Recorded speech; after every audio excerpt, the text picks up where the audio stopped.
അത് എന്താ വല്യുഞ്ഞെ? അത് കല്യാണി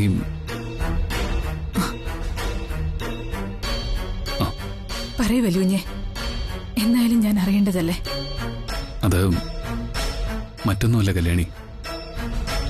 ആക്സിഡന്റ് നടക്കുന്ന സമയത്ത് ദാസേട്ടൻ മദ്യപിച്ചിരുന്നു എന്ന പോസ്റ്റ്മോർട്ടം റിപ്പോർട്ട്.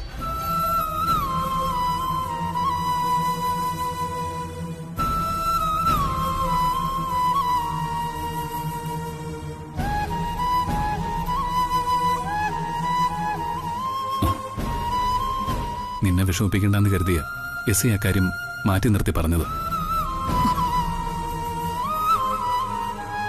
നീ വിഷമിക്കണ്ട, നീ പാകത്തേക്ക് ചെല്ല. എനിക്ക് അമ്മയോട് അല്പം സംസാരിക്കാനുണ്ട്. പറയുന്നത് കേക്ക്. ചെല്ല ചെല്ല.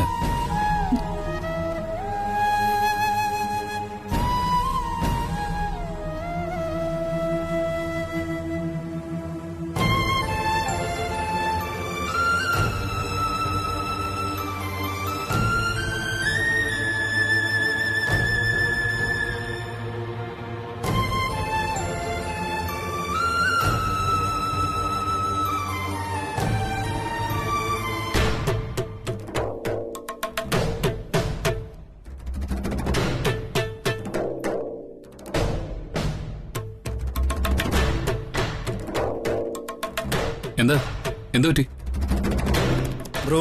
അമ്മ ബാങ്കിലേക്ക് വന്ന ചെക്ക് റിജക്റ്റ് ആയി. ചെക്ക് റിജക്റ്റ് ആയെന്നോ? അതെ, അമ്മയുടെ സിഗ്നേച്ചർ മാച്ച് ആവുന്നില്ലെന്ന്.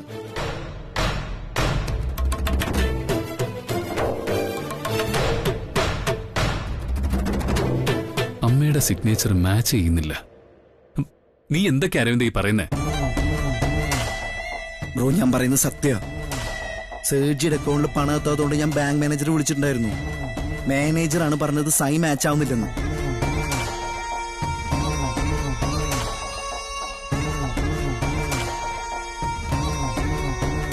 നമുക്ക് തെറ്റിയാലും ബാങ്കുകാർക്ക് തെറ്റാറില്ല. അഖിലയ്ക്ക് ഇന്നേ വരെ അത്തരം മിസ്റ്റേക്കുകളൊന്നും പറ്റിയിട്ടില്ല. പക്ഷെ മനുഷ്യരല്ലേ, പറ്റിക്കൂടുന്നില്ലല്ലോ.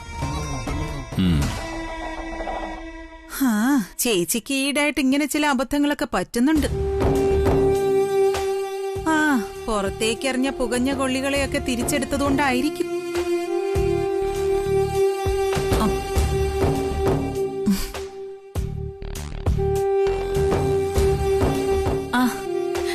ദേ ചേച്ചി വന്നല്ലോ.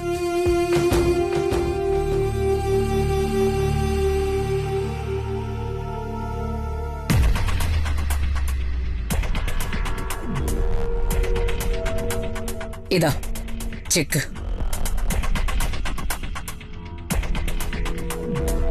പ്രശ്നം തീർന്നില്ലേ? വേഗം കൊടുത്ത് അതിന്റെ നടപടികൾ ചെയ്യാൻ നോക്ക്.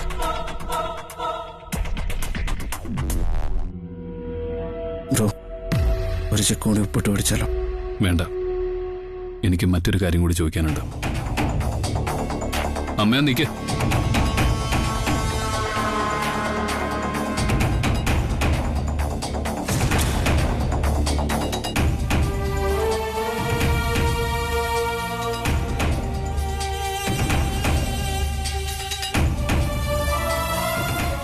എനിക്ക് അമ്മയോടൊരു കാര്യം ചോദിക്കാനുണ്ട്.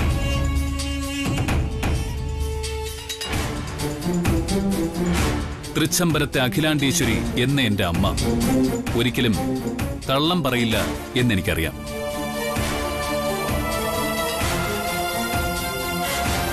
ഇക്കാര്യത്തിലും അതുണ്ടാവും എന്ന് ഞാൻ വിശ്വസിക്കുന്നു.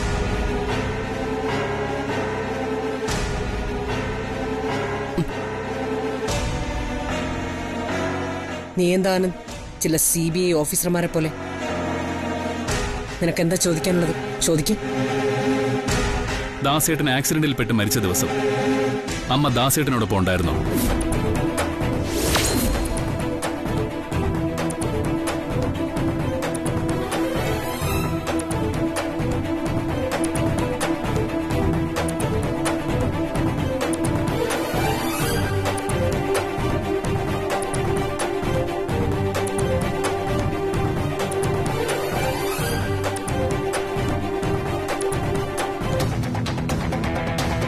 എന്റെ ചോദ്യത്തിന് അമ്മ മറുപടി പറഞ്ഞില്ല. ദാസേട്ടൻ മരിച്ച സമയത്ത് ഞാൻ കൂടെ ഉണ്ടായിരുന്നു. എന്താണ് നിന്റെ ചോദ്യം? 1000 വിഷമുള്ളുകളായിട്ടാ എന്റെ ഹൃദയത്തിൽ വന്ന് തറയ്ക്കുന്നത്, അതറിയോ?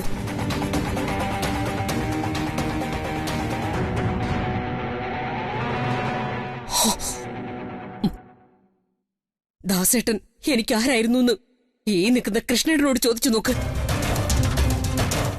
എന്റെ കൂടപ്പിറപ്പായിരുന്നു ദാസേട്ടൻ, അതറിയോ നിനക്ക്? എന്താണ് നീ ഇങ്ങനെയൊക്കെ സംസാരിക്കുന്നത്? ദാസ് അഖിലയ്ക്ക് മാത്രമല്ല, എനിക്കൊരു കൂടപ്പറപ്പായിരുന്നു. ഓർമ്മകൾക്ക് അതീതമായ ഒരു ആത്മസാന്നിധ്യമായി ദാസ് ഇപ്പോഴും ഞങ്ങളോടൊപ്പം ഉണ്ട്. അമ്മ അന്ന് ദാസേട്ടനോടൊപ്പം ഉണ്ടായിരുന്നു എന്ന് ഞാൻ അറിഞ്ഞത് പോലീസ് സ്റ്റേഷനിൽ നിന്ന്.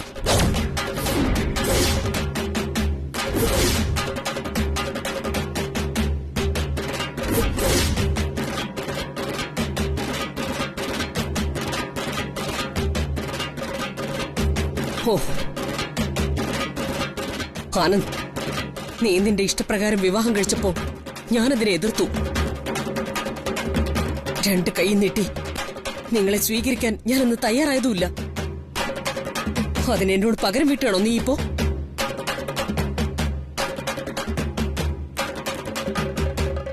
ദാസേട്ടൻ മരിച്ചുപോയെന്ന് ഇന്നും എനിക്ക് ഉൾക്കൊള്ളാൻ പറ്റിയിട്ടില്ല. അങ്ങനെയുള്ള ഞാൻ ദാസേട്ടൻ മരിച്ച സ്ഥലത്തുണ്ടായിരുന്നോ? അങ്ങനെ ഉണ്ടായിരുന്നെങ്കിൽ ഞാനിത് എന്തിനു മറച്ചു വെക്കണം?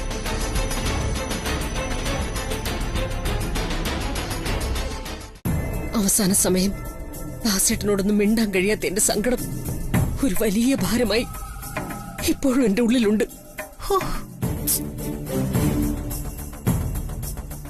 സ്നേഹത്തോടെയുള്ള അധികാരത്തിൽ ഞാൻ ദാസേട്ടനോട് ശകാരിക്കുകയും ദേഷ്യപ്പെടുകയും ഒക്കെ ചെയ്തിട്ടുണ്ട്. എന്നുവെച്ചും നീ ഇങ്ങനെയൊക്കെ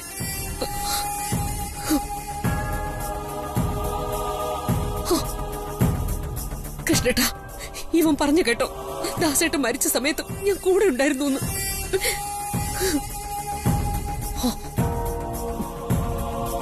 എല്ലാം ക്ഷമിച്ച് തൃച്ചംബരം തറവാടും ഉപേക്ഷിച്ച് നിന്നെ കല്യാണിയും ഈ വീട്ടിലേക്ക് സ്വീകരിച്ച് എനിക്ക് ഇത്രയും വലിയ ശിക്ഷ തരണോ മോനെ?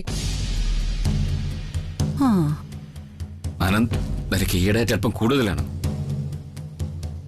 ഏത് കാര്യത്തിനും എന്ത് പ്രശ്നത്തിനും വെറുതെ അമ്മയെ കുറ്റപ്പെടുത്തുക. കല്യാണിയെ കുറ്റപ്പെടുത്തിയ നീ സഹിക്കൂ? നന്ദനെ കുറ്റപ്പെടുത്തി സംസാരിച്ച അരവൻ സഹിക്കൂ? കാര്യം നിങ്ങളുടെ അമ്മയാക്കില്ല, പക്ഷെ എന്റെ മുമ്പിൽ വെച്ച് അവളെ ഇങ്ങനെ കുറ്റപ്പെടുത്തി സംസാരിക്കരുത്. എനിക്കത് ഇഷ്ടമല്ല. അച്ഛാ, ഷടാ.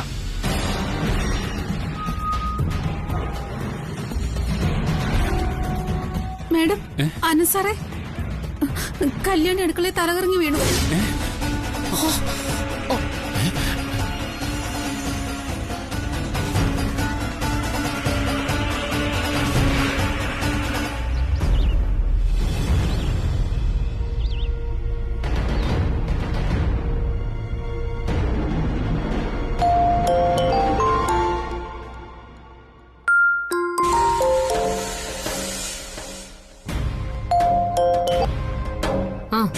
Hello aunty. പ്രിയങ്ക, കാര്യങ്ങളാകെ കുഴഞ്ഞു മറിയുകയാണല്ലോ.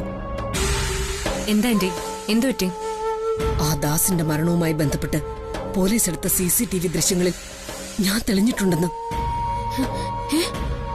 ആന്റി ആന്റി എന്തായി പറയുന്നത്? അതെ പ്രിയങ്ക, ദാസ് ആക്സിഡന്റിൽപ്പെട്ട സ്ഥലത്ത് ഞാൻ നിൽക്കുന്നത് പോലീസിന്റെ കയ്യിലിരിക്കുന്ന CCTV ദൃശ്യങ്ങളിലുണ്ടെന്ന്. ഉടനെ എന്തെങ്കിലും ചെയ്തേ പറ്റൂ. ആന്റി ആന്റി അതെങ്ങനെ അറിഞ്ഞു? പോലീസ് തിരക്കി വന്നോ? ഇല്ല, ആനന്ദിനെ സ്റ്റേഷനിൽ വിളിപ്പിച്ചു വന്നു. ആ കാര്യങ്ങളൊക്കെ ഞാൻ വിശദമായിട്ട് പറയാം. ഇതിനിടയിൽ സന്തോഷമുള്ളൊരു കാര്യം ഇവിടെ ഉണ്ടായി. ഇപ്പൊ ഇവിടെ കല്യാണി തലചുറ്റി വീണിരിക്കുക. ആന്റി തലചുറ്റി വീണതോ അതോ വീഴ്ത്തിയതോ? വീഴ്ത്തിയതൊന്നുമല്ല, വീണതാ. ആ കല്യാണിയുടെ വയറ്റിൽ കിടക്കുന്ന കുഞ്ഞിന്റെ കാര്യത്തിൽ ഇതോടെ ഒരു ധാരണയാവും. ആന്റി എനിക്കൊന്നും മനസ്സിലാവുന്നില്ല. പ്രിയങ്ക, അവളെ പരിശോധിക്കാൻ വരുന്നത് ഡോക്ടർ മെർലിന. അതെ പ്രിയങ്ക, നമ്മുടെ ഡോക്ടർ മെർലിൻ. എന്ന ഫോൺ വെച്ചു. മെർലിൻ.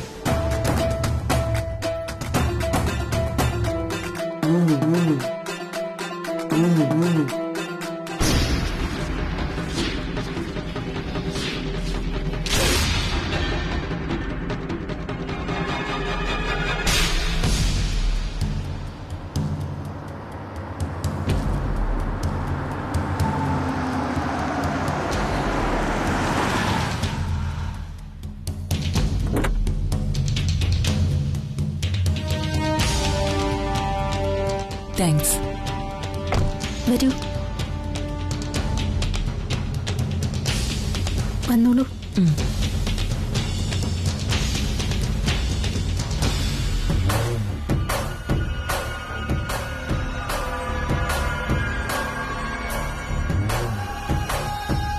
ഡോക്ടർ കാണുന്നില്ലല്ലോ. ഇപ്പൊ വരും കൃഷ്ണേട്ടാ. കല്യാണി, മാഡം, തലകറക്കം വന്നു കരുതി മോള് പേടിക്കൊന്നും വേണ്ട കേട്ടോ. ഇതൊക്കെ ഈ സമയത്ത് പതിവുള്ളതാ.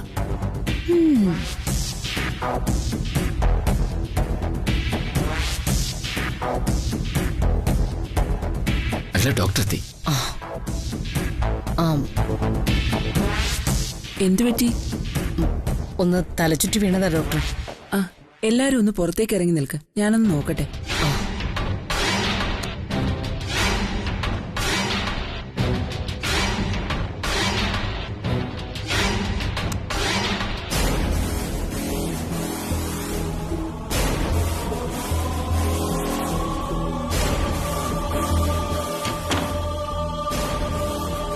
സുജാത, മാഡം, കല്യാണിക്ക് എന്താണ് കഴിക്കാൻ ഇഷ്ടമുള്ളത് അത് കൊടുക്കണം. ആഹാരം വേണ്ടാന്ന് പറഞ്ഞാലും നിർബന്ധിച്ച് കുറച്ചെങ്കിലും കഴിപ്പിക്കാൻ നോക്കണം. ശരി മാഡം.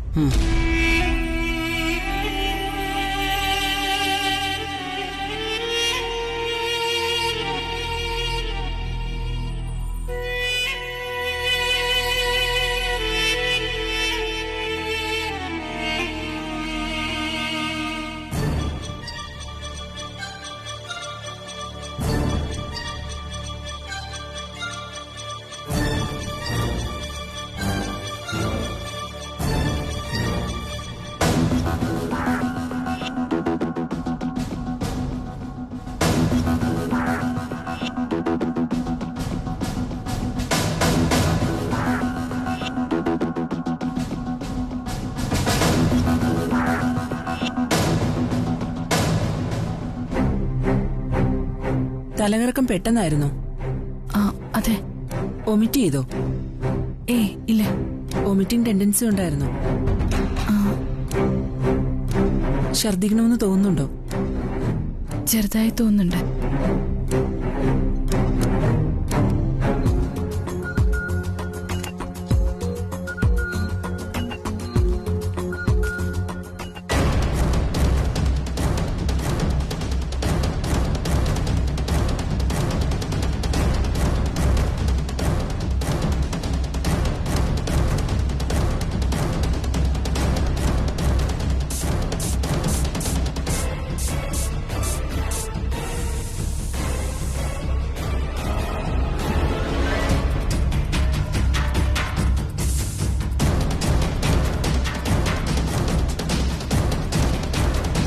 പ്രഷറൊക്കെ നോർമലാണ്.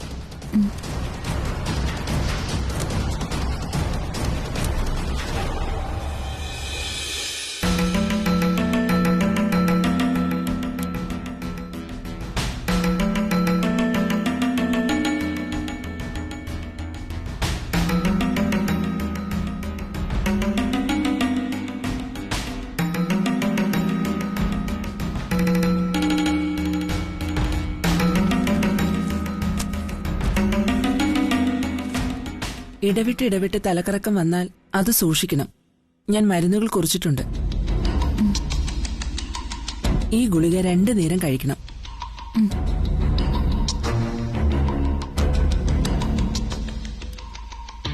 ശരി.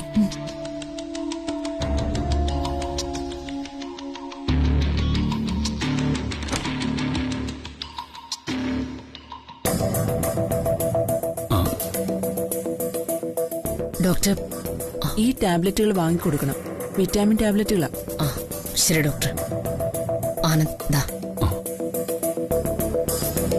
ഇന്ന് വളരെ ലൈറ്റായിട്ടുള്ള ആഹാരം കൊടുത്താൽ മതി. 1-2 ചപ്പാത്തിയും വെജിറ്റബിൾ കറി. ശരി ഡോക്ടർ. എന്ന് ഞാൻ അങ്ങോട്ട്. ശരി.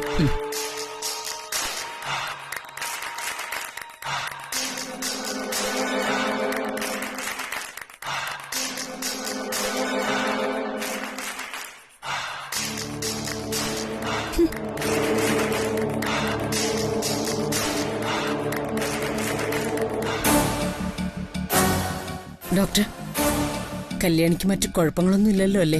ഒന്നുമില്ല മാഡം. അല്ല ഡോക്ടർ, ഇനി ഫുൾ ചെക്കപ്പോ സ്കാനിങ്ങോ എന്തെങ്കിലും വേണമെങ്കിൽ ഹോസ്പിറ്റലിലേക്ക് കൊണ്ടുവരാം, അഡ്മിറ്റും ചെയ്യാം. മാഡത്തിന് വലിയ ടെൻഷനാണല്ലോ.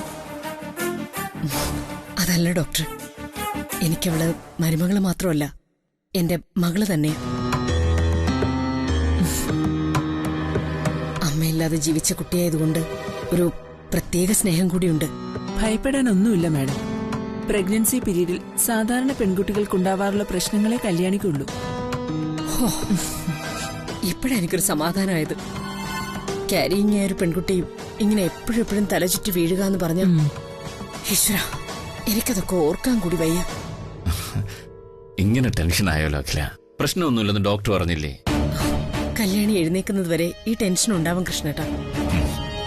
ഞാൻ ഇറങ്ങട്ടെ മാഡം. ശരി ഡോക്ടർ, താങ്ക് യു. ഹലോ, ആ സഹദേവ, ഇതേത് നമ്പർ?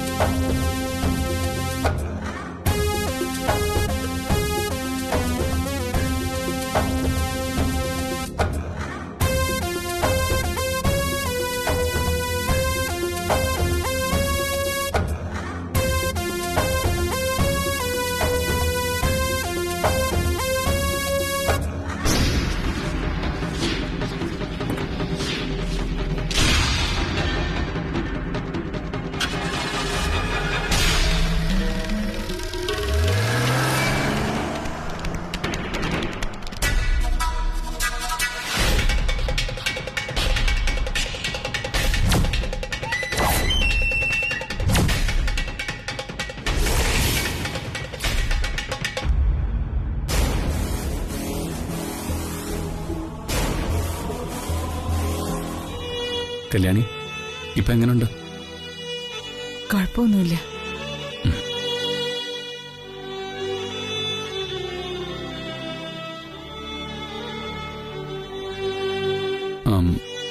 ഇതെന്തിനുള്ളതാ?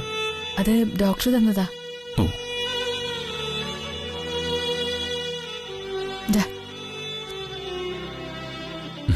കണ്ണടച്ച് കിടന്നോ?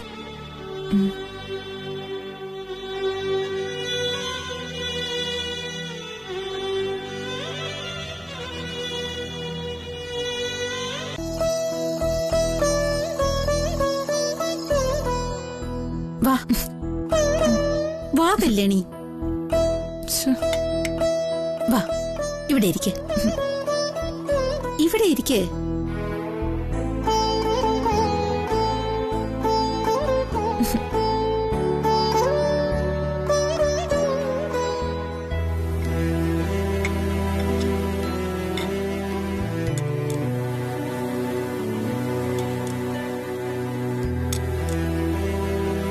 എന്താ കല്യാണി ഇത്? ആഹാരം കഴിക്കാതിരിക്കരുത്. ചിലപ്പോ വേണ്ടെന്നൊക്കെ തോന്നും, എന്നാലും കഴിച്ചേ പറ്റൂ. എനിക്കെന്തോ കഴിക്കാൻ തോന്നുന്നില്ല ചേച്ചി. തോന്നുന്നില്ലെങ്കിലും കഴിച്ചേ പറ്റൂ. മടി പിടിച്ചിരിക്കാതെ കഴിക്കുക കല്യാണി.